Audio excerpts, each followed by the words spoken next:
syempre kasama pa rin natin sina Victor at Justoni. At dahil minsan lang tayo makapagkwentuhan, dapat magkakaroon tayo ng Truth or Dare Challenge. Alam nyo na to. Meron lang naman ako mga itatanong sa inyo. Ngayon, pag natanong ko na, sasagutin nyo lang kung truth or dare.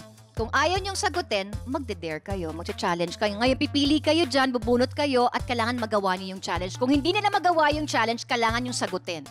Okay, So parang wala kayong choice, ano? Parang wala, no? No choice. Oo, eh. So ready na kayo? Okay, sige. Okay, first question. Sino unang sasagot? Si Victor na lang. Parang hirap ng question. Sino ang artistang naka-love team mo noon or pwedeng nakasama mo sa pelikula or sa show na nagkagusto kayo o niligawan ninyo? Truth or dare? Truth na lang kasi alam din naman na Ay, ano okay, naman. okay. Gusto ko yan. Hindi Okay. naman secret yung... Ay, sino ba? Nung nagla-love team pa akong teleserye, dito sa GMA, pair si Angelica de la Cruz. Naging kayo? Oo, naging kami. Alam naman ng... Ano, Parang nakalimutan ko na yun. matagal na kasi, 2003. 2003. Oo, ganun. So, nagkasama kayo sa regular show? Soap opera namin, yung mga teleserye Oo. dito sa GMA. Tapos, naging kayo? Oo, yung... Gano'n kayo iba- katagal? Ikaw na. Noon Wala pa kang naman ligtas si to. Carmina. Noon Wala pa tayong naman ligtas. to. Gano'n kayo katagal? I think almost 1 year. Almost 1 year. Uy, matagal. Okay. O, ikaw naman. Sino yung naka-partner mo or naka-love team mo na nagustuhan mo or naging girlfriend mo?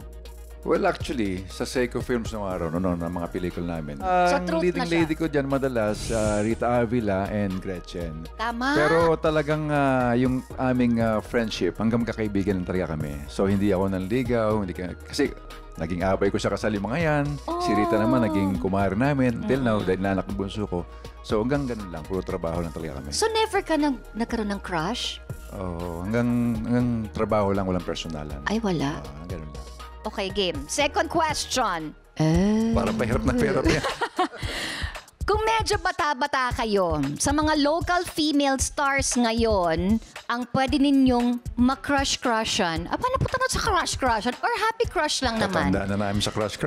Kaya nga kung bata-bata kayo, wala naman. Ito ay happy crush lang naman. Happy crush. Or pwedeng sabihin natin, yung feeling, yung nagagandahan kayo or parang feeling nyo parang, ay, gusto ko siyang makatrabaho. Ayun na lang. Mas madali. Kasi pero okay din naman kung gusto mong mag-challenge, ay mag-dare. Yeah, kasi nakikita ko lately, napapanood nga namin ng wife ko, si Carla Abellana, mahusay, yes. artista, sila Bea Hindi ba Alonso. kayo nagkakasama ni Carla sa...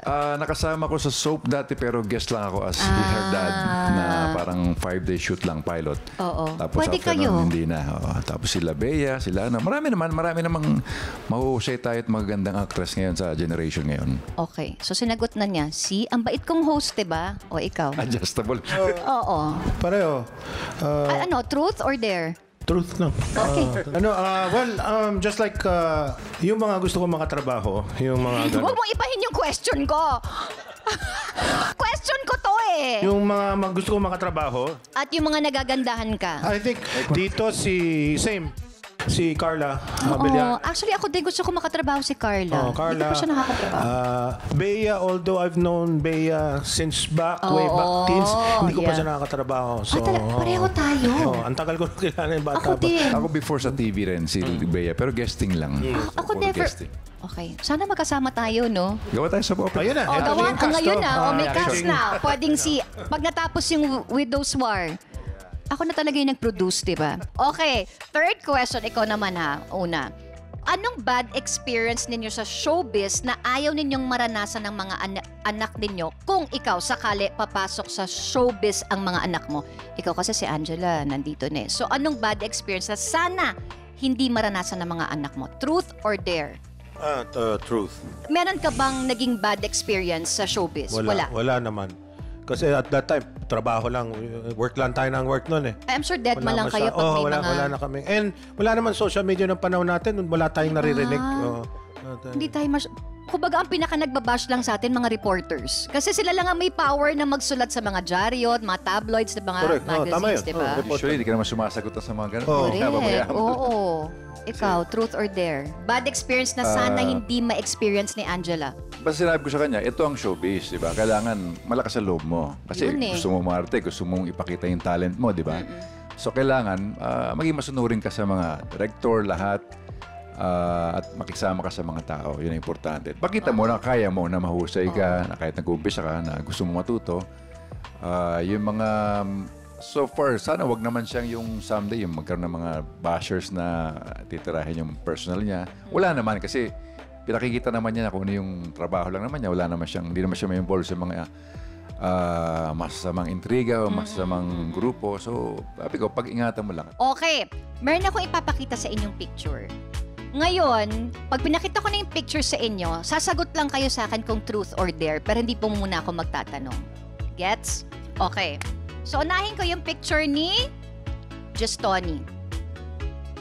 Yun, no? Okay, ito yung picture at yung question dito ay ang question ko ay may kinalaman sa picture na to. Okay. At si Victor, ito. Ay, So, truth or dare? dare na lang, dare. Bakit parang kinabahan ka? Oh, Justoni, ikaw, truth or... What? Sisilip. Truth or dare? Truth, okay sa akin. Pwede rin dare, kahit ano na. Anong gusto mo? Truth. Truth pa din. Okay. Si Victor, dare. Okay. Ang sagot nila, malalaman nyo yan sa pagbabalik ng Sarap Diba?